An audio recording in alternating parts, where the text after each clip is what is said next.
안녕하십니까. 환경기업경영지원본부 양동욱 세무사입니다. 네, 안녕하세요. 변윤 세무사입니다. 예. 세무사님, 요즘 얼마 전에 이제 계속 지금 코로나가 요즘 엄청 창궐을 하고 있는데, 네. 이제 요즘 이제 코로나 때문에 제가 알기로는 미국도 그렇고 우리나라도 그렇고 네.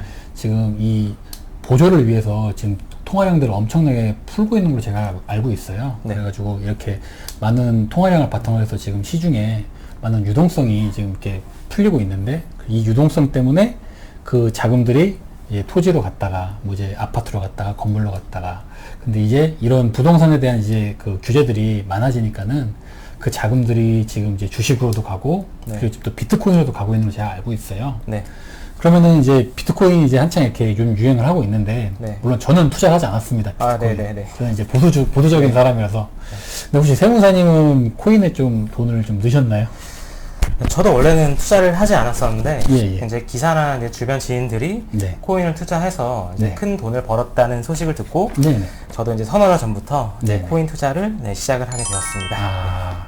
저는 이제 사람들이 이제 코인으로 돈 잃었다는 얘기를 일부러 안 하는 건지 아니면은 뭐 네. 부끄러워서 그런지 모르겠는데, 네. 저는 이제 다 뭐 몇천을 벌었네, 뭐 차를 새로 뽑았네, 뭐 몇 억을 벌었네, 이런 얘기밖에 못 들어봤어요. 네. 세무사님은 뭐 어떻게 좀 돈 좀 버셨나요?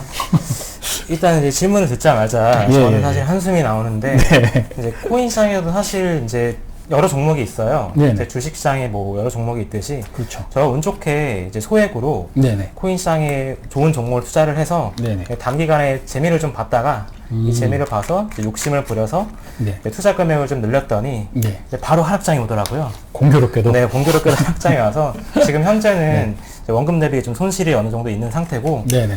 계속 그 원금을 회복하기 위해서 네. 계속 기다리고 있습니다. 네. 실례지 말고 얼마나 좀 그거를 여기서 말씀드리기엔 제가 조금 그죠. 그런 부분이 있어서 그건 제가 노코멘트 하겠습니다. 그렇죠. 네네. 저희는 이제 사행성을 지향하지 않습니다. 저는 안타까운데, 그럼 이렇게, 안타깝네요. 네, 네. 이렇게 요즘 이제 비트코인 열풍이 네. 불고 있는데, 네. 이게 비트코인 사실 위험성이 굉장히 많은 자산이잖아요. 네. 근데 이제 사람들이 뭐 바보들도 아니고, 네. 이게 부동산이나 뭐 주식에 비해서 어떤 뭐 메리트가 있으니까 네. 여기다 돈을 투자할 텐데, 네. 뭐 이렇게 어떤 장점이 있나요? 사실 부동산 시장은 요새 다들 아시다시피 세금이나 대출 규제가 심해서 그렇죠. 자금이 이제 코인이나 주식 시장으로 이제 이동하는 경향이 있어요. 네네. 특히 이제 코인 시장으로 이동하는 이유는 네네. 이제 상승 시장의 경우에 이제 네. 투자자들은 이제 상승 시장만 바라보기 때문에, 그렇죠. 상승 시장의 경우에는 주식 같은 경우는 사실 상한가라는 게 존재해서 하루에 최대로 벌어들일 수 있는 수익이 30%잖아요. 그렇죠. 코인에는 이런 상한가라는 개념이 존재하지 않아서 하루에 뭐 100%에서 1000% 이상 수익을 안겨주기도 해요. 그래서 이런 이제 수익에 대한 기대 심리 때문에 네네. 아무래도 이제 코인 시장으로 돈이 많이 몰리고 있는 것 같고, 예. 그다음에 세금적인 측면에서도 저 같은 이제 소액으로 투자하는 네네. 개미 투자자들 말고 네. 이제 거액을 투자하는 이제 네네. 흔히 말하는 이제 세력들의 측면에서도 네. 그분들이 양도소득세 측면에서 분명히 이득이 있기 때문에 주식보다는 이제 코인 쪽으로 더 투자를 하고 있는 것 같습니다. 그럼 저희는 이제 세무사니까 네. 아까 세무사님이 말씀하신 얘기 중에 양도세가 없다 네. 말씀하셨잖아요. 네. 그러면 이제 비트코인이 뭐 주식과 뭐 세금적인 부분에서 뭐 어떤 다른 부분이 뭔지 좀 설명해 주시면 좋겠습니다. 예. 말씀하신 부분과 같이 네네. 아직 코인에는 사실 양도소득세가 가세되고 있지 않아요. 예. 뭐 추후에 좀 가세된다는 얘기가 했지만 네네. 뒤에서 얘기를 할 거고, 네네. 일단 주식 시장 같은 경우에는 이제 저희가 투자하는 시장이 대부분 상장 주식이기 때문에 네. 상장 주식에 대해 설명을 드리면은, 상장 범위는 대주주에 해당되는 경우만 주식에 대해서 양도소득세율을 부담하게 돼요. 네. 세율이 이제 20에서 30% 해당되는 세율을 부담하게 되는데, 여기서 말하는 대주주란 주식 취득가액이 이제 코스피 코스닥 시장 기준으로 제가 말씀을 드리면은, 네. 주식 취득가액이 10억 원이 초과하게 되면은 이제 대주주로 분류가 돼서 네. 양도소득세를 과세받게 되고, 네네. 이런 주식 취득가액이 10억 원 이하여도 예. 시가총액 기준으로 코스피 시장 같은 경우에는 시가총액의 1%, 그다음에 네네. 코스닥 시장 같은 경우는 시가총액 2% 이상의 지분율을 보유하게 되면은 해당 주식을 양도함으로써 이제 양도소득세율을 네. 20에서 30% 부담을 하게 됩니다. 네. 그럼 굉장히 높은 세율이네요. 네, 아무래도 이제 저 같은 소액 투자 말고 네네. 세력들이 투자하기에는 그죠. 적지 않은 세금. 그죠. 네. 큰 손들. 네네. 그러면은 아까 이제 비트코인도 네. 과세가 될 거라고 말씀하셨는데 네. 그럼 그건 언제부터 되는 것이고 또 어떻게 과세가 되는지 좀 설명 좀 해주십시오. 일단은 2021년까지 소득에 대해서는 그쵸. 과세되는 부분이 없어요. 네네. 그래서 더욱더 지금 투기 열풍이 불고 있는 이유도 있고요. 네. 정부에서 사실 이제 세법이 계속 개정이 되기 때문에 네. 일단은 어떻게 될지는 확실히 그때가 될 때까지는 모르겠지만 그렇죠. 지금 현행법상으로 이제 22년 이후에 발생하는 코인 소득에 대해서는 네. 이 코인 투자를 전에 모든 투자자들에 대해서 이제 양도소득 발생하는 모든 부분에 대해서 이제 20%에 해당되는 세금을 부과하도록 지금 예정되어 있습니다.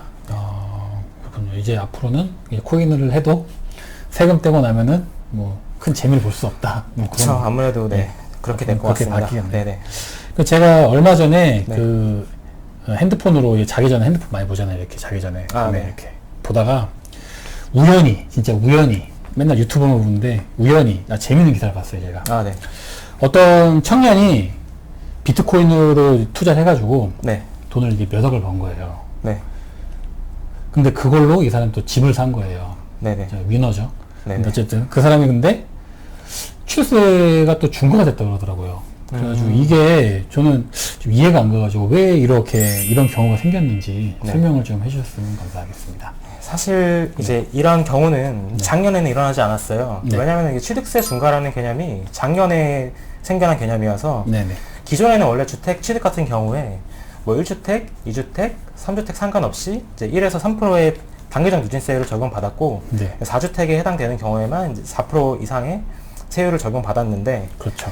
네. 이제 2020년에 7월 10일 부동산 대책이 나와요. 이 네. 부동산 대책에 의하면은 2020년 8월 12일 이후에 취득한 주택분에 대해서 네네. 이 주택이 조정 대상 지역에 소재하고 있는 경우에는 1주택일 경우에만 이제 1에서 3%의 단계적 누진세율을 적용하고 예. 2주택부터 8%, 이제 3주택부터는 이제 12%의 중과세율을 적용을 받게 되고요. 네네. 이 소재하는 주택이 조정 대상 지역이 아닌 경우에는 네. 이제 1에서 2주택자만 이제 1에서 3%의 단계적 누진세율을 적용받고 3주택자는 8%, 그다음에 4주택자 이상부터는 12%의 중과세율을 적용받게 됩니다.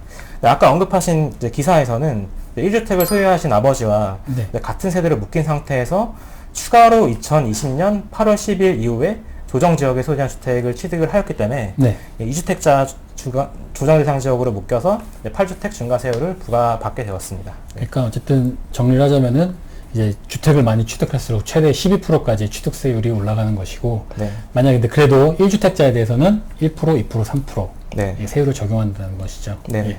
근데 어쨌든 뭐 기사 내용을 제가 봤을 때는 네. 이분이 아버지랑 같은 세대가 아니었거든요, 사실. 네네. 근데도 왜 이분이 아버지랑 같은 세대로 묶여가지고 네. 주택이 합산돼가지고 취득세가 중과된 것이죠, 그러면은? 그러니까 사실 이 사례와 같이 네네.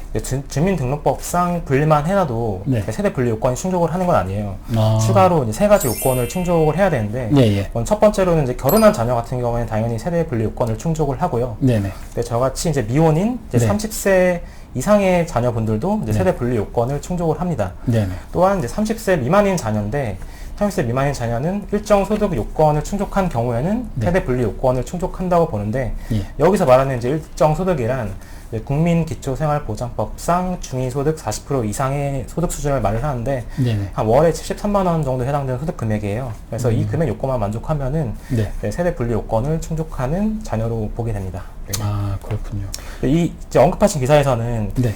이 30세 미만의 자녀에 네. 대한 기사였는데 제가 이제 설명한 바와 같이 30세 미만의 자녀는 이제 소득 요건을 충족을 해야 되는데 네. 이 자녀 같은 경우에는 이제 코인 소득 외에는 추가적으로 이 소득 요건을 만족할 만한 소득이 없었기 때문에 네네. 아버지와 합산해서 과세가 되는 경우였습니다. 아, 그럼 이분이 소득이 있었으면은 그렇죠. 그러면은 빠질 여지가 네. 있었죠. 아버지랑 합산되지 않을 여지가 분명히 존재했었죠. 네. 비트코인만 했었구나, 이분이. 그러면은 이분이 비트코인 다른 소득이 없어가지고 그렇게 됐다고 하면은 네. 그 얘기는 결국 이제 비트코인으로 인한 양도소득은 네. 위에서 언급한 세대분리 요건을 충족하는 소득에는 포함이 안 된다는 얘기로 제가 들어도 될까요? 네, 일단은 그렇게 봐도 될 것 같은데요. 예, 예. 왜냐하면 일단 코인 소득은 앞서 네. 말씀드린 바와 같이 2022년부터 네. 양도하는 분에 대해서 세금 부과를 하기 때문에 네. 21년의 소득에 대해서는 사실상 뭐 소득성이 없다고 봐야 될 것 같아요. 제 생각에는. 네네. 또한 이제 코인이나 주식이나 다 양도하는 소득이잖아요. 네네. 이런 양도하는 소득은 이제 근로나 사업, 뭐 이자 배당 같은 이제 경상적인 소득이 아니라 네네. 이제 일시 유발적으로 발생하는 소득이기 때문에 네네. 특히나 이 취득세법상에서는 이 세대 분리 요건을 충족하는 소득으로 보기에는 네. 아직까지 무리가 있다는 입장을 조금 취하는 면이 있어요. 예, 예. 그래서 이러한 소득이 있다고 해서 이제 세대 네. 분리 요건이 되었다고 만족을 해서 주택을 취득하는 행위는 좀 아직까지는 개인적인 견해로는 이제 위험해 보인다고 생각을 합니다. 그렇군요. 그래서 오늘은 이 비트코인과 그 취득세 관련해가지고 많은 얘기를 해봤는데요. 네네. 저희 오늘 유튜브 촬영은 여기까지고, 아무튼 많은, 앞으로도 뭐 좋아요, 댓글, 구독 부탁드립니다. 감사합니다. 네, 감사합니다. 네.